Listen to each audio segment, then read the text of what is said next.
নমস্কার বন্ধুগণ, আপনি একবার এই চটি দিদির গল্পটা শুনুন। এই প্রথম দেশের কোনো প্রধানমন্ত্রী বিদেশের পার্লামেন্টে গিয়ে বক্তৃতা দিল। এই নিয়ে অন্ধভক্তদের গর্বের শেষ ছিল না। তোমার প্রবলেমটা কোথায়? কিন্তু মজার বিষয়টা কি জানেন? মজার ব্যাপার, শুনবো। এই প্রথম কোনো প্রধানমন্ত্রী ভারতবর্ষের বিদেশের মাটিতে গিয়ে বক্তৃতা দেওয়ার সময় সেই পার্লামেন্টের মেম্বাররা এক প্রকার তাকে বয়কট করে বেরিয়ে চলে যাচ্ছে পার্লামেন্ট ছেড়ে। এই জন্য আমাদের মতো ভারতবাসীদের লজ্জার সীমা নেই। কেমন মেরে ভাই, আমি ভাবলাম মজার গল্প শুনবে, একবার বলছে মজার গল্প, একবার বলছে নাকি লজ্জার ব্যাপার। হচ্ছেটা কি? কি করব, লজ্জা পাবো না মজা পাবো বুঝতে পারছি না।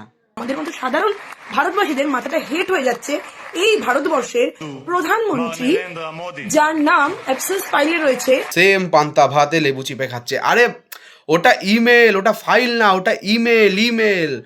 এপস্টিন নিজের বন্ধুকে ইমেল করতো, সেই ইমেলগুলোর মধ্যে নরেন্দ্র মোদীর নাম আছে, তার মধ্যে রাহুল গান্ধীরও আছে, সোনিয়া গান্ধীরও আছে, যত বড় বড় রোনাল্ডো, মেসি, যত বড় বড় হচ্ছে মানুষের নাম পাবে সব ওর মধ্যে পেয়ে যাবে। তাই বলে যে ফাইলে নাম আছে এর কোনো মানে নেই। কেমন যেটা বলছিলাম, মোদীবাবুর কিন্তু হেভি বুকের পাটা, বুঝলেন? 56 ইঞ্চি কিছু কিছু জায়গায় বয়ে যায়। কিরকম বলুন তো? দেখুন, এরকম অপমানিত হওয়ার পরে দাঁতটা কিন্তু 36 বাটিকে বের করে রয়েছে। আমি বুঝি না, এদের কাছে আইপ্যাকের মতো একটা সংস্থা থাকা সত্ত্বেও কেন ভুং ভাং জিনিস ছড়িয়ে বেড়ায়, এটা আমার জানতে খুব ইচ্ছা করে। চটি চাটতে কি বুদ্ধি হাতুর তলায় চলে গেছে? আমি বুঝতে পারছি না। I don't have any idea. এবার আপনাদেরকে প্রথম থেকে বোঝাই যে ওখানে অ্যাকচুয়ালি হয়েছিলটা কি। পিএম মোদি এর মধ্যে কি করে জড়ালেন বুঝুন। ইনি হচ্ছেন ইসরায়েলের প্রেসিডেন্ট বেঞ্জামিন। ইনি হচ্ছেন ওখানকার বিরোধী দলনেতা, leader of opposition year Lapid. এবং ইনি হচ্ছেন ওখানকার পার্লামেন্টের স্পিকার ওহানা। এবার ব্যাপারটা হচ্ছে যে বিরোধী দলেরা এটা অভিযোগ করেছে যে এই যে স্পিকার তিনি নাকি ইসরায়েলের সুপ্রিম কোর্টের প্রেসিডেন্টকে পিএম মোদির যে ভাষণ সেখানে ডাকেননি।